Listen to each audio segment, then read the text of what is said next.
G'day, hello, welcome to one of the first videos on this channel. Today we are going to be reviewing this little thing right here, which, in retrospect, looking at it for the first time, it kind of looks like an Oreo cookie or a lens cap, but no, it's an actual lens for your camera, and this is called the Pocket Dispo.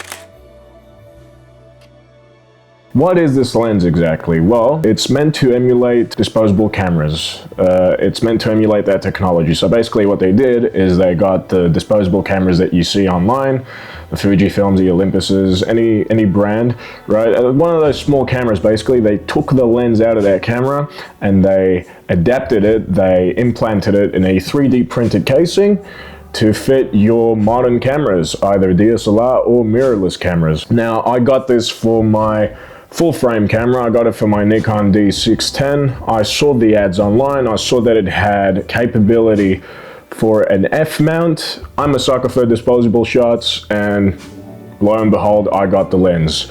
Now, this lens online is listed for 50 euros. I paid a bit more because I live in another country and, they had to get the customs clearance because it's an American company. So I overpaid for this a little bit, but I got it. Now, this took a while to come to me. I actually made this order in middle of August. And let me tell you something, I thought I got scammed. I'm not gonna lie to you, because this thing came 6 months later. I received a notification saying that a package was here, and lo and behold, I got this lens. The added benefit of buying this lens is that you can get the company's custom Lightroom preset selection, which you can use to edit your photos. I took this thing for a test drive. I went to a local bar quite recently and I took some photos with it just so I can see what it was capable of. Let me tell you something. This thing suffers from low light. Since the lens is quite small inside this little casing, right? Not a lot of light's going to come out of these cameras, and especially for like older cameras like my DSLR, unless you are taking photos outside and you are in a very lit area. If you have sun exposure and everything like that, this works properly. If you're in a very dark area, you need light with you. You need a place where it's illuminated, otherwise it won't work properly. And even if you crank up the ISO, especially in older DSLR models, a lot of noise is going to come out of these cameras. So again, the photo won't be usable. In terms of video capabilities, I don't like the video capabilities on this lens. I tried shooting with this lens. I really don't like the video quality at all. It's very distorted, it has a lot of noise, it's pretty much not usable. So yeah, I wouldn't recommend it for video, just for daily photography. Okay, so here are some of the photos I edited just so I can show you what this thing is capable of. Again, you can see all the colors pop up, you can see everything come to light as soon as you make those adjustments. Just seeing all the chromatic aberration, the graininess in the image, everything that you can see. This operates on a fixed aperture of f11. It won't go higher than that. But when I put it on my Nikon camera, the aperture says f1.4. I don't know if that's a glitch or something, but it still works out. As well as that, it has an infinity focal length, so that means that it doesn't really have an adjustable focus ring.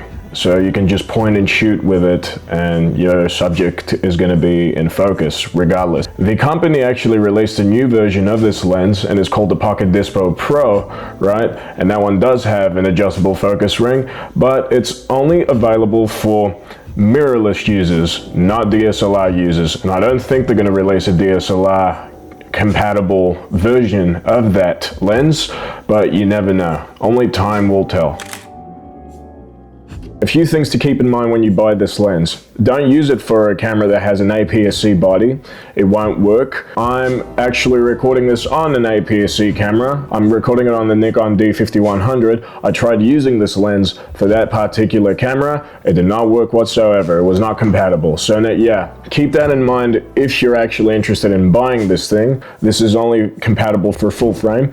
I'm using it on my Nikon D610 and it's working out perfectly. Should you buy it for your DSLR specifically? Well, I would say if you can assist this lens in some sort of way, because DSLRs generally have some limitations, right?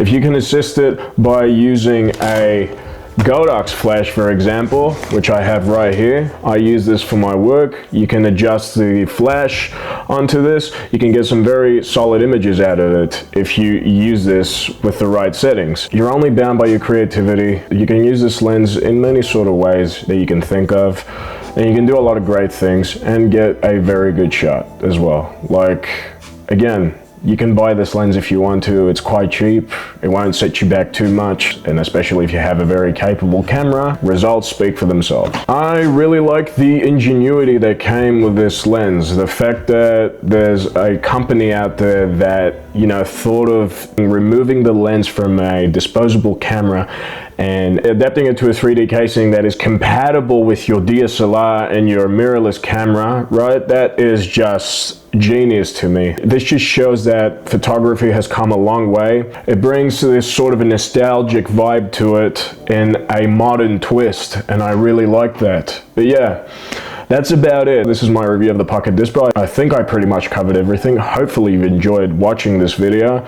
If you have, make sure to like, make sure to subscribe, and if you want to check out any of my other edits, this is my Instagram handle, @lens.mate. You'll find every single edit that I do there, every single highlight, everything that I post. But yeah, that's about it. I will catch you in the next video.